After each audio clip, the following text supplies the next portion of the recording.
All right, diving in again today. We're tackling Psalm 5, and I gotta say, having Dr. Briney's commentary alongside is seriously helpful. It really adds a layer of depth, doesn't it? For sure. Now, Psalm 5, it's attributed to King David, right? Yeah. But honestly, when I first saw that, I thought, okay, ancient poetry, how is this going to be relevant to, like, my life? Yeah, I could see that. But then I started reading, and whoa, this thing is packed with stuff that's still relatable. Oh, absolutely. I mean, we're talking dealing with difficult people, wrestling with those not so great parts of yourself, the search for guidance, purpose. It's all there. Timeless stuff, right?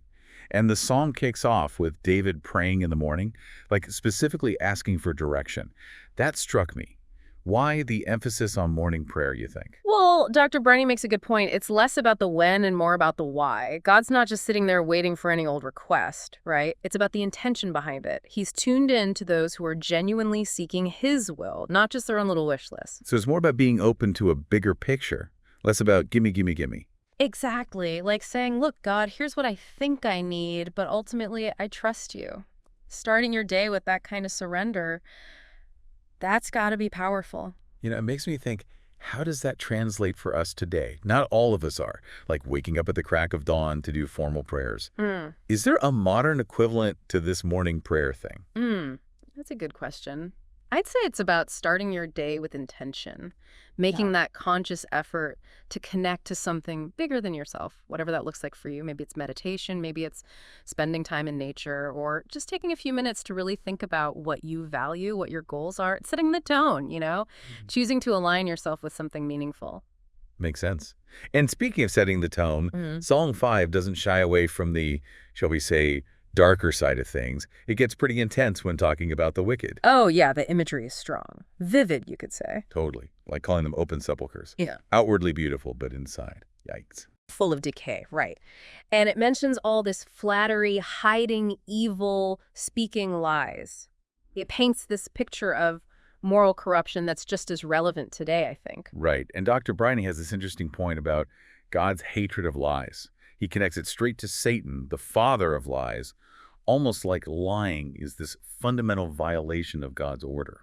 It raises the stakes for sure. It's not just about little white lies or exaggerating. He's saying dishonesty in all its forms creates this separation between us and God, disrupts that connection we were talking about. Wow. Absolutely. Think of it like a crack in the foundation of trust.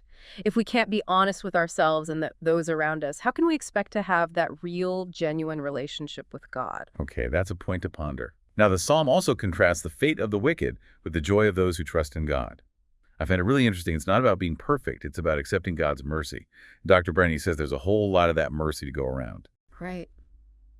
That's so key.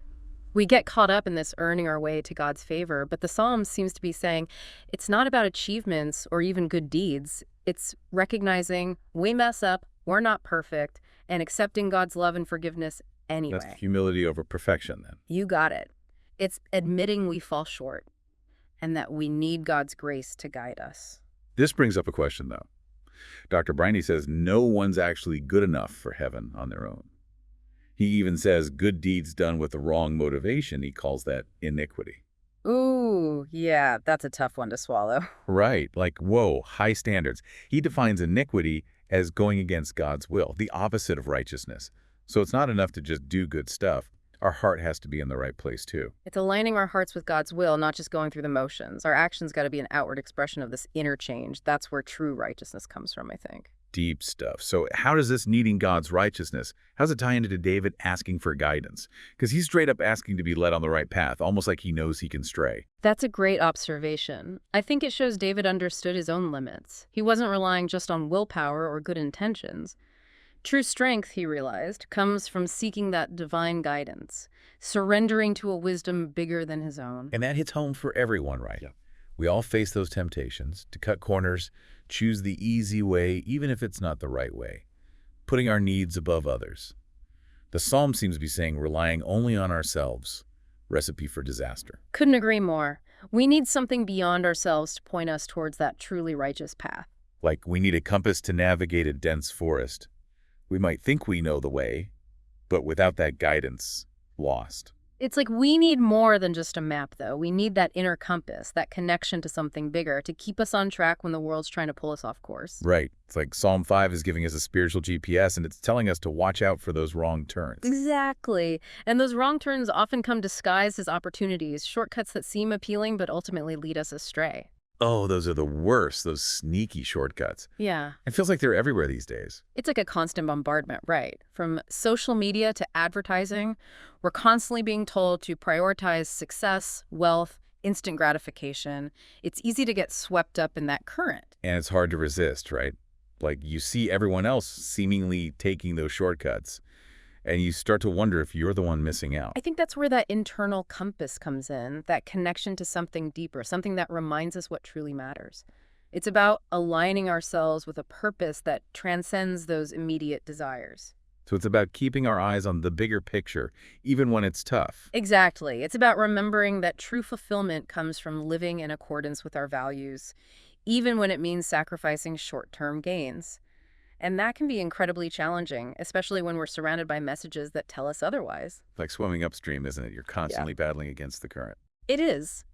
But the psalm reminds us that there is another way, a path that leads to lasting happiness, even if it requires effort and discipline. So how do we stay on that path? How do we resist those temptations that promise quick rewards but ultimately leave us feeling empty?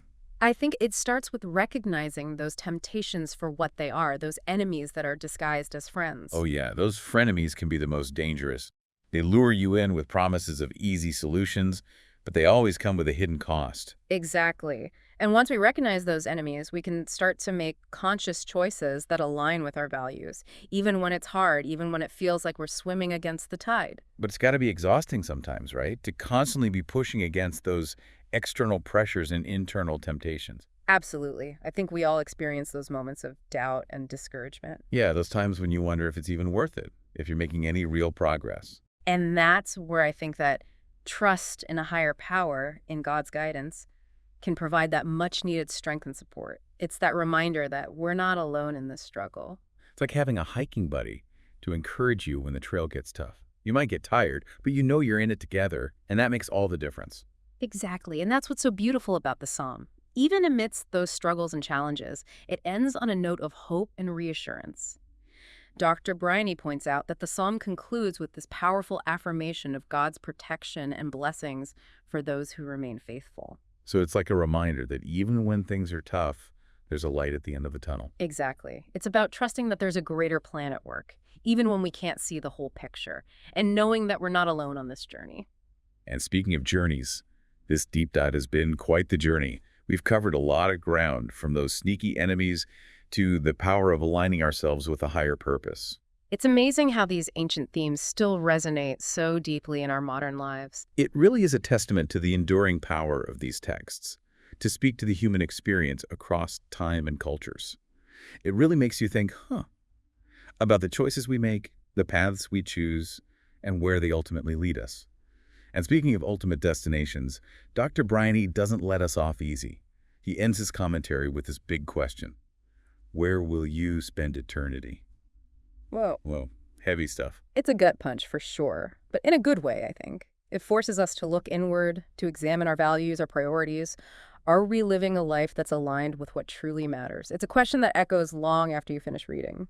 It makes you think about the legacy we're leaving behind, What mark are we making on the world? What will people remember us for?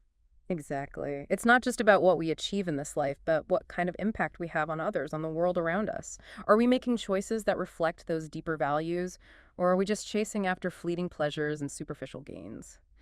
It's a tough question to answer, honestly, but it's a question worth asking. So, with that weighty question hanging in the air, what's one thing that really stuck with you from Psalm 5? Something our listeners can take away and apply to their own lives, regardless of their beliefs. For me, it's that idea of finding true strength and aligning ourselves with a higher purpose. The psalm reminds us that real strength doesn't come from winning every battle or achieving worldly success. It comes from staying true to those core values, even when it's hard, even when the world's telling you to do otherwise. It's easy to lose sight of that in the day-to-day, right?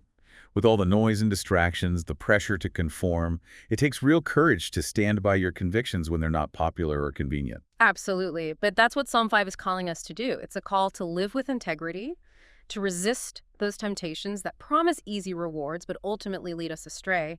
It's about choosing the harder path, the path of righteousness, even when it feels like you're swimming upstream. And it's not a journey we have to take alone, right? The psalm reminds us that there's a source of strength and guidance we can tap into, even when things feel overwhelming. Whether that's prayer, meditation, connecting with nature, or simply spending time with loved ones who support our values, we don't have to go it alone. Exactly. We're all in this together, facing similar challenges, seeking meaning and purpose in a world that often feels chaotic and confusing. Psalm 5 offers us a roadmap, a compass, and a source of hope to guide us through those uncertain waters. Well, I got to say, this has been one powerful deep dive. Psalm 5, it's a short psalm, but man, it packs a punch. It really does. It's amazing how these ancient texts can still speak to us with such relevance and power even thousands of years later. And all our listeners out there, thank you for joining us on this journey.